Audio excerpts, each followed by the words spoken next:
Le jeune Griffin fait des études de physique. Fort intelligent, mais très pauvre, il a découvert un moyen de rendre transparents tous les tissus, y compris les cellules vivantes, et il expérimente ce procédé sur lui-même.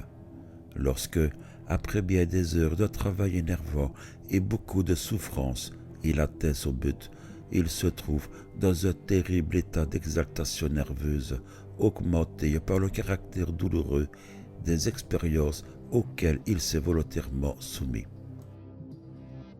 Il s'aperçoit tout de suite qu'il ne jouit nullement des avantages qu'il espérait de sa transformation. Certes, son corps est invisible, mais ni ses vêtements, ni la nourriture qu'il absorbe ne le sont. Il est nu et souffre cruellement de la faim et du froid.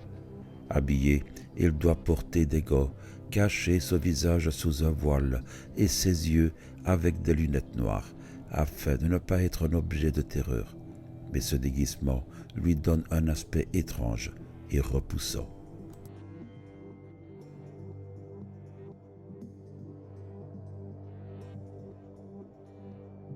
Tout le front du voyageur, au-dessus des lunettes bleues, était couvert d'un bandeau blanc.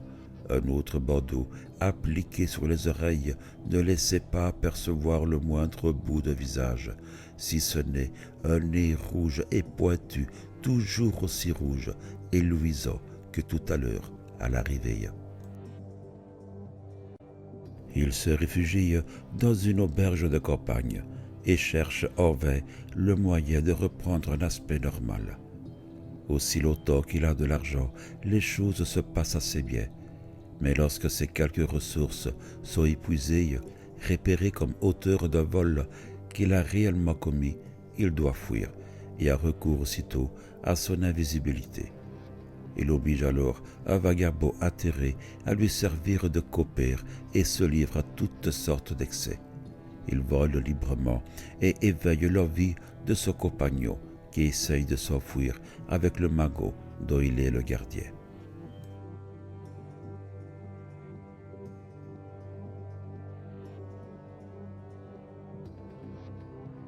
Réaliser cela, ce serait dépasser la magie. J'apercevais déjà, dégagé des ténèbres du doute, le tableau magnifique de tout ce que l'invisibilité pouvait représenter pour un homme. Le mystère, le pouvoir, la liberté. D'inconvénients, je n'en voyais aucun.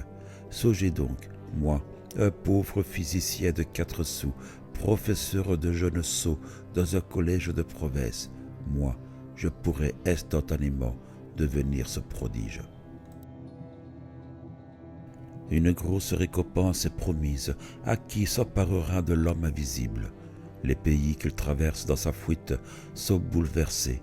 Blessé, hors de lui, il se réfugie par hasard chez Kemp, médecin qui fut son camarade de classe et qui a promis de ne pas appeler la police. Auprès de ce dernier, il se calme un peu, lui fait des confidences et espère retrouver l'aide dont il a besoin pour assouvir sa soif de domination. Mais Kemp a peur de lui et choqué par ses manières, il le dénonce secrètement. Après une lutte acharnée, l'homme invisible est sauvagement tué par une foule menée par Kemp, et lentement, ce cadavre redevient opaque.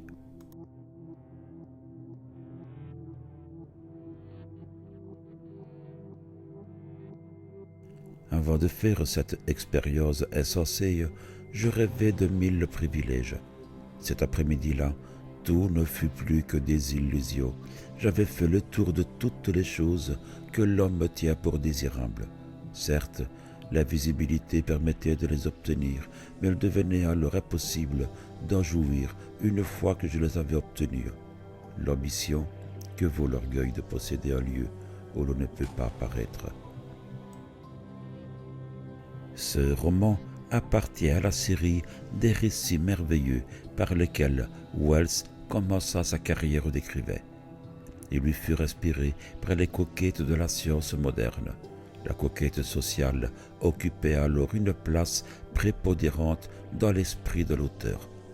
Bien que l'homme invisible se rende coupable de plusieurs crimes, il est le prolétaire génial qui, en fin de compte, est plus sympathique que le gentilhomme Kemp, timide, secrètement envieux de la supériorité scientifique de son ancien camarade et offensé de son manque d'éducation.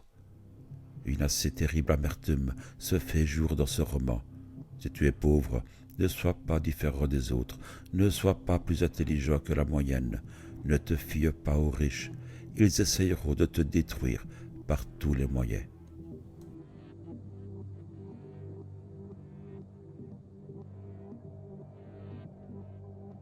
Vous devez commencer à comprendre tous les désavantages de ma condition. J'étais sans abri, sans rien pour me couvrir, me procurer des vêtements. C'était sacrifier tous mes avantages. C'était faire de moi un monstre étrange et terrible. La neige m'avait avisé d'une autre espèce de danger. Je ne pouvais pas aller dehors par la neige. En s'accumulant sur moi, elle m'aurait dénoncé. La pluie, elle aussi, fait de moi une silhouette ruisselante, un simulacre humain étincelant, une bulle fantastique. Et le brouillard, je serais, dans le brouillard, un fantôme encore plus tenu, un vague soupçon d'humanité.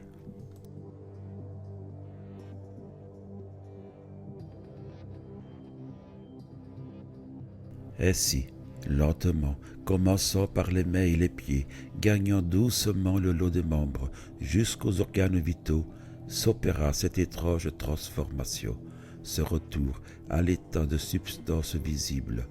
C'était comme la lente invasion d'un poison.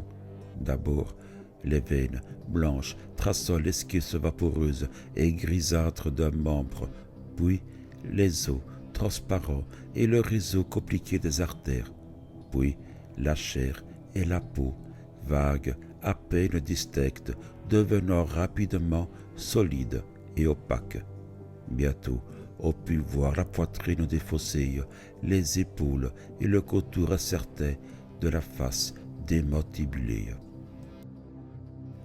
Enfin, quand la foule, en s'écartant, permit à Kemp de se relever, on vit, gisant par terre, nu et lamentable, le corps meurtri et brisé d'un homme de 30 ans à peu près.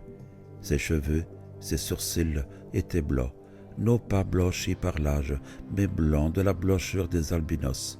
Ses yeux étaient rouges comme des grenats. Ses mains étaient fermées, ses yeux grands ouverts, avec une expression de colère et de désespoir. « Couvre-lui la figure » cria quelqu'un, « pour l'amour de Dieu, qu'on lui couvre la figure. »